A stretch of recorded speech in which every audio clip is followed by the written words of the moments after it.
الحمد لله والصلاة والسلام على سيدنا محمد وعلى آله وأصحابه أجمعين. الحمد لله والصلاة والسلام على سيدنا محمد وعلى آله وأصحابه أجمعين. أما بعد، فأعوذ بالله من الشيطان الرجيم. بسم الله الرحمن الرحيم. بل تؤثرون الحياة الدنيا والآخرة خير وأبقى. بل تؤثرون الحياة الدنيا والآخرة خير وأبقى. صدق الله العظيم.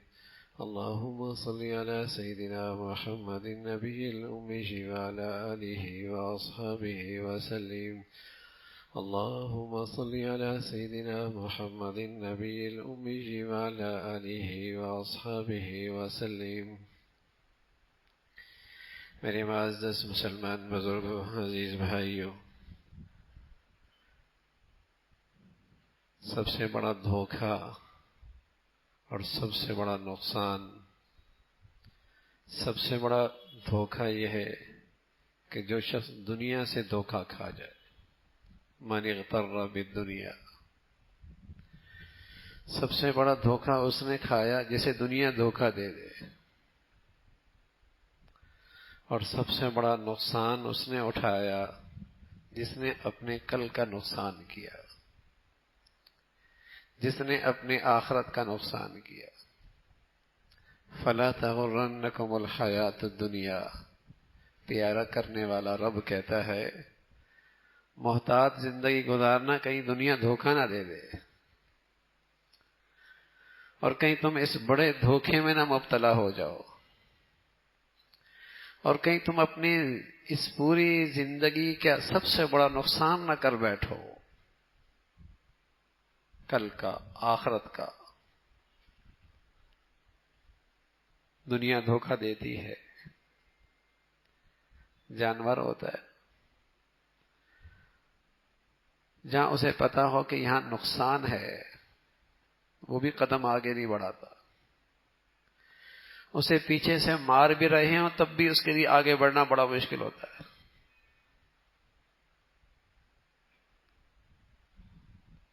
وہ آگے قدم نہیں بڑھاتا. اور بس اوقات یہ انسان نادان ان چپائیوں سے بھی گیا گزرتا ہے، وہیں دوڑتا ہے جہاں اسے نقصان ہو رہا ہوتا. چھپایا، جب اسے یہ پتہ چل جائے کہ یہاں نقصان ہے تو آگے قدم نہیں بڑھاتا. پیچھے سے اسے مارنا بھی شروع کر دیں تب بھی آگے نہیں بڑھتا. لیکن یہ انسان بس اوقات اتنا گرتا ہے کہ وہیں دوڑتا ہے جہاں اس کا رب کہتا ہے یہاں تمہارے لیے خطرہ ہے، وہیں گرتا ہے. رسول اللہ صلی اللہ علیہ وسلم فرمایا کرتے تھے کہ یہ دنیا آخرت کے لحاظ سے اس کی حیثیت ہی کیا ہے. مد دنیا فی الآخرہ،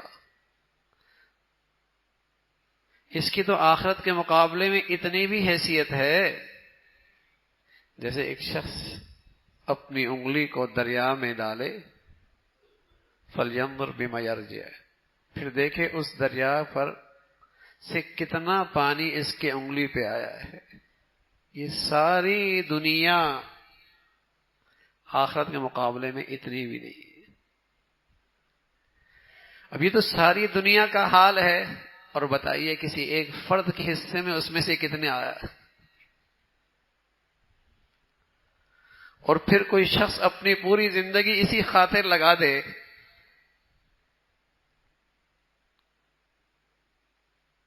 کتنا دھوکہ کھایا اس نے دنیا سے.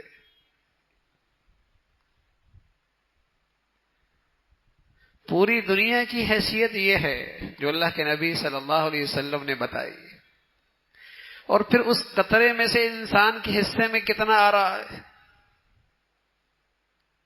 اور کوئی اپنی پوری زندگی کا مقصد ہی دنیا بنا لے. اس لیے پیارے رسول صلی اللہ علیہ وسلم فرمایا کرتے تھے اللہم لا تجعل الدنیا اکبر ہمنا، اللہم لا تجعل الدنیا اکبر ہمنا، اے اللہ دنیا میرا غم نہ بننے دینا۔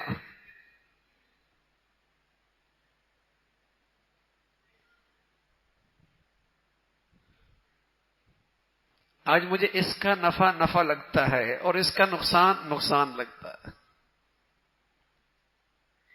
اس کا نفع مجھے اندر سے خوش کر دیتا ہے اور یہاں کا نقصان مجھے اندر سے مایوس کر دیتا ہے، ڈپریشن میں لے جاتا ہے، ڈپریس کر دیتا ہے، غم زدہ کر دیتا ہے۔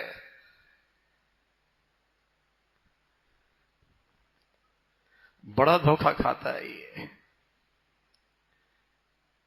اور اس کی تمام تر زندگی اسی کے گرد گھومتی ہے، تمام تر فیصلے، تمام تر دوڑ دھوپ اسی کے گرد گھومتی ہے۔ اللہ کی شان ہے، عجیب ہی منظر ہے۔ یہ اپنے ساتھ بھی ایسا ہی سلوک کرتا ہے، اپنی اولاد کے ساتھ بھی ایسا ہی سلوک کرتا ہے۔ 30 سال تک اسے پڑھاتا ہے، ایک مقصد ہوتا ہے صرف، اس لیے نہیں کہ اس کا انسان اچھا بن جائے، اس لیے نہیں کہ اس کی کھربوں سال کی زندگی اچھی ہو جائے، نا، یہ 30 سال صرف اس لیے پڑھتا ہے کہ یہ دنیا کی یہ زندگی اس کی کیسے اچھی ہو جائے، اور پھر 30 سال سے 60 سال تک کچھ اکٹھے پیسے ہوتے ہیں، تجوری بڑھتی ہے، پھر گھر بناتا ہے، اور چند دن نہیں گزرتے دنیا والے اس گھر سے اسے اٹھا کے لے جاتے ہیں۔ یہ کیریئر ہے، یہ اولاد کے ساتھ خیر خواہی ہے، یہ اولاد کے ساتھ انصاف ہے، یہ بھی کوئی عقل مندی اور سمجھداری ہے، اور کوئی یہ ایک تماشا نہیں، ہر طرف بکھرا پڑے ہیں ایسے تماشے۔ ایسا دنیا سے دھوکہ کھایا کہ ساری زندگی اسی کے گرد گھومتی ہے، اپنی اولاد کی زندگی کا مقصد یہی ہے۔ کافر اپنے کفر کی گندگی کی وجہ سے، مشرک اپنی شرک کی نحوست کی وجہ سے تنگ نظر ہوتا ہے، وہ تنگ نظر ہوتا ہے، اور اس کی نظر صرف 60-70 سال تک جاتی ہے، اس کی نظر صرف 80-90 سال تک جاتی ہے۔ اپنی کفر کی گندگی کی وجہ سے، شرک کی نحوست کی وجہ سے اس کا علم بھی ناقص رہتا ہے، اس کی عقل بھی ناقص رہتی ہے، وہ تنگ نظر رہتا ہے۔ لیکن مسلمان تو وسیع النظر ہے،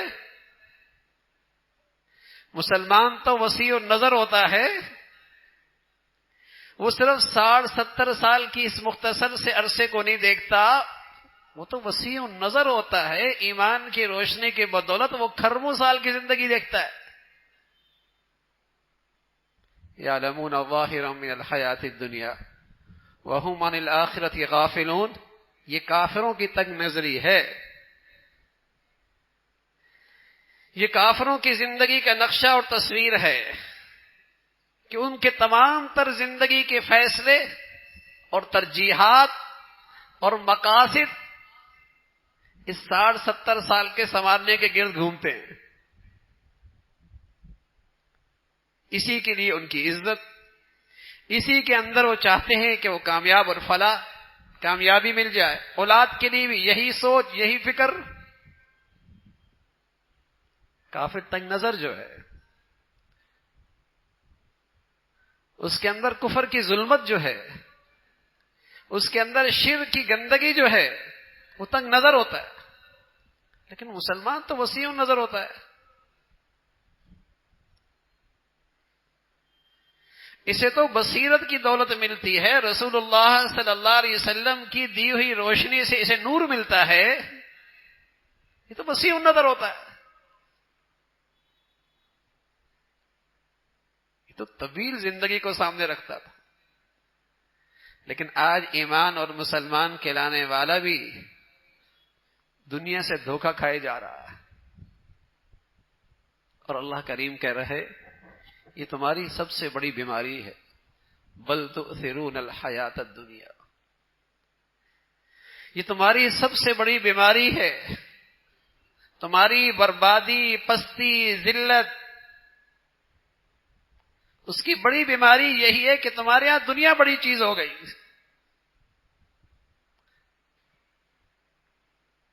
تم نے وہ راستہ ہی چھوڑ دیا جس راستے میں تمہیں عزت اور کامیابی ملنی تھی، جس راستے پہ چل کر تمہیں فلاح حاصل ہونی تھی، وہ راستہ ہی چھوڑ دیا. اللہ میاں حل کیا ہے؟ یہ تو ہو گئی بیماری. مسلمان کے لیے حل کیا ہے؟ صحت کیا ہے؟ فرمایا والآخرۃ خیر وابقیٰ، والآخرۃ خیر وابقیٰ. آخرت کی زندگی بہت بڑھیا بھی ہے، بہت پائیدار بھی ہے. اسے اپنی زندگی کا موضوع بنا لو. جیو تو اس کی خاطر، جاؤ تو اسی کی خاطر جاؤ. مولانا رومی رحمۃ اللہ علیہ بڑے آدمی تھے، مثالوں اور حکایتوں سے بڑے حقائق سمجھا دیا کرتے تھے. مسائل چھوٹی چھوٹی حکایات سے بہت کچھ سمجھا دیا کرتے تھے. تو فرمانے لگے یہ جو تھوڑے زندگی کا عرصہ ہے نا، 60-70 سال کا، اگر اس کے اندر بھی لطف پانا ہے نا زندگی کا، اس کے اندر بھی زندگی کا لطف پانا ہے اور زندگی کا مزہ لینا ہے، تو ہمیشہ آخرت کو اپنے سامنے رکھو. اور فرمایا کرتے تھے ایک شخص کابل سے دہلی جانے لگا، کابل سے دہلی جانے لگا. اس زمانے میں بیل گاڑیوں پر، اونٹ گاڑیوں پہ سفر ہوا کرتا تھا، مہینے لگتے تھے. اس نے اپنے دوست احباب سے کہا کچھ تحفے تحائف، کچھ خواہش. تو کچھ اس نے طوطے پنجرے میں پال رکھے تھے. وہ ان کے پاس گیا اور کہا تمہاری بھی کوئی چاہت ہے؟ ان طوطوں نے کہا ایسا کرنا، ہماری کہیں برادری ملے تو انہیں ہمارا پیغام دے دینا کہ آزاد فضاؤں میں مزے کر رہے ہو، اور تمہاری برادری کے بہت سارے تو کال کوٹھیوں میں زندگی گزار رہے ہیں، پنجروں میں زندگی گزار رہے ہیں، تمہیں ان کی بھی فکر ہے. اب یہ شخص دہلی گیا اور اپنے معاملات نمٹائے اور باہر جنگل کی طرف نکلا تو کچھ طوطے درخت پہ نظر آئے. اس نے اس کا پیغام سنایا ان طوطوں کا، تو ایک طوطا زمین پہ آ گرا جیسے اس کی روح نکل گئی. یہ شخص اپنے سفر سے واپس لوٹا اور اپنے طوطوں کے پاس گیا اور کہا تم نے بڑا درد بھرا پیغام دیا تھا، اس سے تو اس کی جان ہی نکل گئی. انہوں نے بھی اپنا سر زمین پہ رکھ دیا جیسے ان کی بھی جان نکل گئی. اس نے انہیں باہر نکالا اور جیسے ہی باہر نکالا تو وہ اڑ کے سامنے دیوار پہ بیٹھ گئے. اس نے کہا یہ کیا؟ کہا اس نے ہمیں پیغام دیا تھا ہمارے برادری کے طوطوں نے کہ زندگی کا مزہ چاہیے تو پہلے مر کے دکھاؤ. زندگی کا لطف چاہیے نا، پہلے مر کے دکھاؤ. اور قسم خدا کی جو جینے کے لیے جیتے ہیں نہ جانے کتنے غموں سے بار بار مرتے ہیں، اور جو لوگ جیتے ہیں مرنے کے لیے زندگی کا لطف بھی وہی اٹھاتے ہیں، زندگی کا مزہ بھی وہی اٹھاتے ہیں. جن کی زندگی سے آخرت اوجل ہو جاتی ہے وہ اس زندگی کا لطف بھی نہیں پاتے، غموں میں رہتے ہیں، ڈپریشن میں رہتے ہیں، خوف میں رہتے ہیں، بے سکونی میں رہتے ہیں، نفرتوں کی آگ میں رہتے ہیں. جینے کا لطف چاہیے نا، تب بھی اسی میں ہے. الذی خلق الموت والحیات، سبحان اللہ، اللہ کی ذات ہے جس نے موت پیدا کی اور زندگی پیدا کی. زندگی پہلے ہوتی ہے، موت بعد میں ہوتی ہے. اللہ کا فرمان ہے جس نے موت پیدا کی، زندگی پیدا کی. موت کا ذکر پہلے، زندگی کا ذکر بعد میں. قرآن پہ نظر رکھنے والوں نے بتایا کہ موت کا ذکر زندگی سے پہلے اس لیے آیا کہ زندگی ملتی ہی اسی کو ہے جس کے سامنے موت آنکھوں کے سامنے ہوتی. زندگی کا لطف بھی وہی پاتا ہے. اس لیے پیارے رسول صلی اللہ علیہ وسلم فرمایا کرتے تھے من جعل همه هم الآخرة كفاه الله هم دنیاه، من جعل همه هم الآخرة كفاه الله هم دنیاه. جو آخرت کی زندگی کی فکر اپنے سامنے رکھے گا اور اس زندگی کی فکر اور استحضار رکھے گا، اللہ اسے دنیا کے سارے غموں اور فکروں سے نجات نصیب فرما دے گا. اب تو غم کھائے جا رہے ہیں نا بھائی، اولاد کے غم ہیں، معاش کے غم ہیں، صحت کے غم ہیں، اور نہ جانے کون کون سے غم ہیں، اور غم ہی غم ہیں۔ پیارے رسول صلی اللہ علیہ وسلم فرمایا کرتے تھے، جس خوش نصیب کو اس زندگی کا مقصد حاصل ہو جائے، اس کی خاطر جینا نصیب ہو جائے اور اسے اپنی فکر اور غم بنا لے، اللہ کا وعدہ ہے، رسول اللہ صلی اللہ علیہ وسلم کے زمانی ہمیں یہ پیغام ملا ہے، اللہ اسے دنیا کے غموں اور فکروں سے نجات نصیب فرما دے گا۔ حکیم الامت تھانوی رحمت اللہ علیہ فرمایا کرتے تھے، کوئی شخص دنیا کے غموں میں پڑا ہے اور دنیا کی پریشانیوں میں ڈپریشن اور ڈپریس میں ہے، یقین کر لے اسے آخرت کی غم کی ہوا بھی نہیں لگی۔ وہ یقین رکھے اسے آخرت کی زندگی کی، اس کی فکر کی ہوا بھی نہیں لگی۔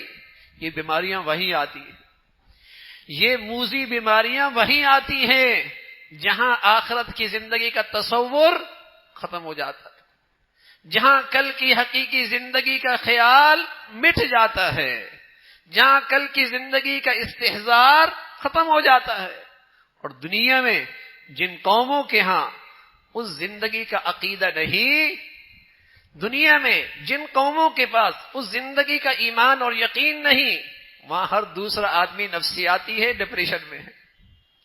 وہاں ہر 21 سیکنڈ میں ایک آدمی مایوسی سے خودکشی کر رہا ہے۔ جہاں اسٹیٹس ہے، ڈالر پاؤنڈ ہیں، منڈیاں ان کے قبضوں میں ہیں، زندگی کا اسٹیٹس ہے، لیکن اندر جو خالی ہے، اندر جو خالی ہے۔ لیکن جب وہ گندگی مسلمانوں کے ہاں آئے گی اور مغرب کی گندی اور گندے ماحول کے ساتھ وہ جب تعلیم آئے گی، تو میرے عزیزو، اس کی نوجوان نسلیں جس پر نہ معاش کا بوجھ ہے، نہ اولاد کا بوجھ ہے، نہ گھر کی ذمہ داریاں ہیں، پھر بھی یہ اولاد ڈپریشن میں مبتلا ہے، پھر بھی یہ اولاد ڈپریس میں ہے، پھر بھی یہ اولاد غم زدہ ہے، دکھی ہے اندر سے، اس لیے کہ وہ دولت جس سے یہ زندگی کا چھوٹا سا مرحلہ سنورا کرتا تھا، بنا کرتا تھا، خوشگوار ہوا کرتا تھا، آج وہ زندگیوں کے اندر اس کا تصور ختم ہو گیا۔ تو میرے عزیزو، مسلمان تو وسیع النظر ہوتا ہے، وہ تو دور اندیش ہوتا ہے۔ چند نوجوان آئے رسول اللہ صلی اللہ علیہ وسلم کی خدمت میں اور کہا، یا رسول اللہ، من ایکس الناس و احزم الناس، عقل مند لوگ، دور اندیش، سمجھدار اور دور کی پلاننگ اچھی کرنے والے، شاندار منصوبہ بندی کرنے والے کون لوگ ہیں؟ پیارے رسول صلی اللہ علیہ وسلم نے فرمایا، اکثرهم ذکرا للموت، اکثرهم استعدادا للموت، ذهبوا بشرف الدنیا وکرامت الآخرہ۔ عقل مند، دور اندیش، روشن خیال، اور واقعی جنہوں نے اپنی زندگی کی صحیح پلاننگ کی ہے، وہ خوش نصیب لوگ ہیں جو زندگی کے چھوٹے سے مرحلے میں اللہ کی دی ہوئی نعمتوں سے کھربوں سال کی زندگی کو سنوارتے، کھربوں سال کی زندگی کو سنوارتے، یہ دور اندیش، یہ عقل مند ہے۔ اور جنہیں دنیا دھوکہ دے بیٹھی ہے، اور جن کا جینا مرنا اور جن کی زندگی کی ساری ترجیحات یہ دنیا ہے، تو ان کی عقلیں تو جانوروں سے بھی، چپایوں سے بھی گئے گزری ہے۔ اولئک الانعام بل هم اضل، جانور بھی کیا ہوتا ہے، یہ تو جانوروں سے بھی گئے گزرے ہیں۔ ورنہ جانور بھی جس چیز سے اسے خطرہ ہو وہاں قدم نہیں بڑھاتا، پیچھے سے لاٹھیوں سے مارا جائے پھر بھی آگے نہیں بڑھتا، لیکن یہ انسان اپنی غفلت سے اور اپنی کم عقلی میں اتنا گرتا ہے کہ جو اس کے لیے ہلاکت ہے اسی کی طرف دوڑ رہا ہے۔ تو میرے عزیزو، دنیا کا استعمال جیسے گھر بھر قضاء حاجت کی جگہ کے بغیر مکمل نہیں ہوتا، جیسے گھر قضاء حاجت کی جگہ کے بغیر مکمل نہیں ہوتا، باتھ روم وغیرہ کے بغیر گھر مکمل نہیں ہوتا، لیکن باتھ روم گھر کا مقصد نہیں ہوتا، گھر کا مقصد نہیں ہوتا، ضرورت بھی اتنی ہی، اس کے بغیر چارہ کار نہیں۔ لیکن میرے عزیزو، اس کو اتنی حیثیت دو جتنا گھر میں قضاء حاجت کی جگہ دیتے ہو۔ اس دنیا کی ضرورت کا انکار نہیں، لیکن اسے اپنے خیالات میں اور اپنی سوچ میں اور اپنی محنت اور فکر میں اتنی جگہ دو جتنی تم اپنے گھر میں قضائے حاجت کی جگہ دیتے ہو اصل مقصد کچھ اور ہوتا ہے. تو میرے عزیزو اصل مقصد اس جینے کا آخرت کی زندگی بنانا ہے. اللہ رب العزت اس زندگی کا استحضار اور دھیان ہر لمحے ہر گھڑی نصیب فرما دے. وآخر دعوانا